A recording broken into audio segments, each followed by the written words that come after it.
Hello. Okay, so I watched Kung Fu Panda 4 yesterday, and went in pretty skeptical based off all the harsh reviews it's been getting. So what did I think? Well, I didn't think it was as bad as people were making it sound, but it definitely wasn't anything great either, at least not in the story department. The best thing about the movie is probably the animation. Even if I didn't know from hearing that the chameleon was a nightmare for the animators to perfect, I probably could have guessed as much, based on how complex her texture and transformations are. This is impressive technical work to be sure, it's just too bad that the chameleon as a character was literally the worst, most laughable part of this movie. And I don't mean that she was funny, I mean that she was a joke. I think the reason why fans are hating on this movie so much isn't because it's a downright atrocity. The movie is fine, okay, mid, whatever. But it's because of just how good the previous films, especially the first two, were. So in comparison to those masterpieces, this film probably does feel like a slap in the face to some. But you've probably already heard all the reasons why this movie totally sucks. So I'll try to frame this video more positively by presenting its flaws with potential solutions, or at least the solutions I would give if I was in the writer's room. Let's get into it. So one thing I did enjoy about the movie was its humor. The main problem I have with it is that it goes a little too far, perhaps. I know I literally just made a video about the importance of laughter, but in this case I feel like sometimes, in a story that has any serious tone to it, we can lose focus on the plot a bit if we're constantly laughing at these folks in the tavern or these street urchins. I also feel like it kind of cheapens some things, such as the genuine love these two fathers would have for their son. I feel like making Mr. Ping and Lee so constantly funny does make them into a bit of cartoonish caricatures when they really could be so much more. A fix for that could look like maybe Poe's fathers having more meaningful conversations about their son instead of it always turning into a funny scene. Let them sit with the fear of losing him for longer than 2 seconds. Let this journey they're on be a chance to really deepen their friendship. Also, give them a stronger motivation to travel to Juniper City other than just being worried dads. Or at least give them a stronger reason to be worried. A more direct threat to their son than just some vague, there's a new mysterious bad guy on the loose and Poe is going after her. Poe already deals with villains all the time, this shouldn't be all that different unless it's much more specific. Strong motivation in general is unfortunately something that is lacking in this movie. Even our main character Poe seems like he's suddenly doing things on a whim instead of having strong and compelling reasons for doing so. And yeah, I'm just gonna ignore the fact that the Furious 5 just straight up failed to show up until the danger is gone, since I know that was likely because of budget and poor planning, and not actually because the characters suddenly decided to suck. But anyways, I heard that in an earlier script, before corporate decided to come and do what they do best, make a mess of good things, Shifu was supposed to be kidnapped. This right away makes way more sense than Poe just going after the sorceress right away. I'm sorry for saying right away twice. But my point is, we wouldn't even need to explain why Poe would immediately go. It would be obvious. All we would need to hear is Shifu has been kidnapped, and immediately we would understand the seriousness of the situation. The problem with the new threat of the chameleon is that her introduction fails to tell us how dangerous she could be.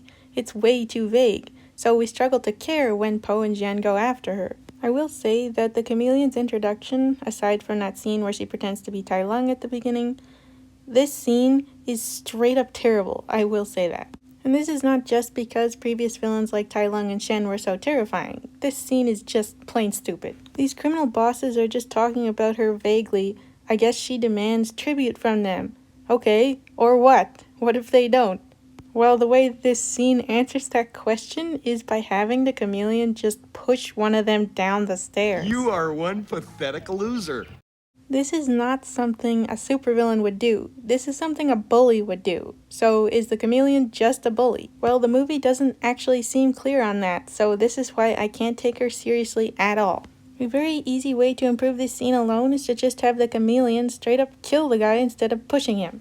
If she can turn into an elephant, maybe she would also be as heavy as one, and she could just crush him, and this can totally happen off screen to not lose the family friendliness, while simultaneously striking fear into our hearts that this lady means business. She's not just messing around. Or heck, maybe you could just give her a weapon she can use to kill people, like Lord Shen did. As a very general rule, villains like this should be able to kill people. You can't have the characters act like she's so scary and ruthless if she doesn't follow through. All this scene really does is make her seem weak, and the other criminals even more weak. None of this is impressive or makes us care. Another thing that we need to throw out is the chameleon's motivation. I don't see any weight to it, it just doesn't work at all. So I would completely rewrite this. Here's an idea for a new motivation. The chameleon said she had humble beginnings? Well, what if the chameleon and her daughter Jen were actually really close? Maybe something terrible happened to them. Maybe they've been abused over and over again, no matter which city they flee to.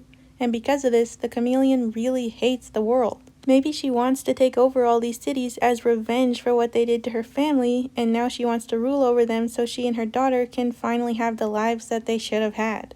Speaking of Jen, I know we could just replace her with another character, but that's a ton of rewriting, so for simplicity's sake, let's keep her in this. Let's say her and the chameleon truly do love each other as a mother and daughter. Well, that makes her eventual rebellion toward the chameleon a lot more compelling. Jen would be even more conflicted. I also think it might be better for us to know ahead of time that she is supposed to betray Po, so we can be constantly on the edge of our seats waiting for her to do this, while also rooting for her to change since we know deep down that she wants to. In this scenario, Jen would have to sacrifice so much more in order to save Po. Her actions would have more weight. In the movie as it is now, we don't really feel anything when Jen goes up to her guardian and just recites the rules she taught her. We don't feel anything because we could already tell from a mile away that the chameleon doesn't actually give a damn. But if she did, and Jen did too, her saying something even like, "I'm sorry, Mom," before handing her over to the spirit realm, would have the potential to be a heartbreaking scene, similar to the face-off between Shifu and Tai Lung in the first movie.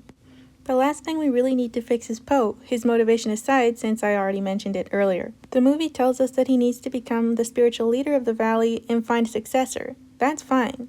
What's not fine is that they cheapen what a spiritual leader is by just reducing it to someone who stands around spouting proverbs. Is this why we love Master Oogway? Is this all he was?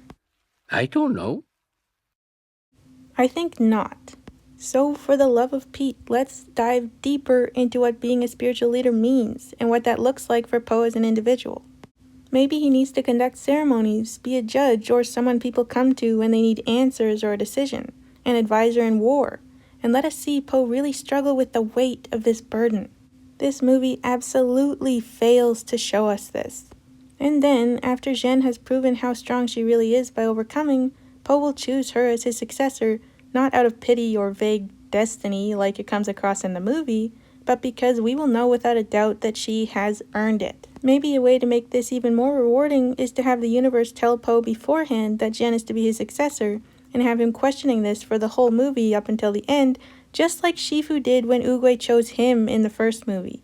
Or we could throw out this entire movie and just make a movie about Tigress. That's all I wanted, DreamWorks. You can take all my money, just please do this.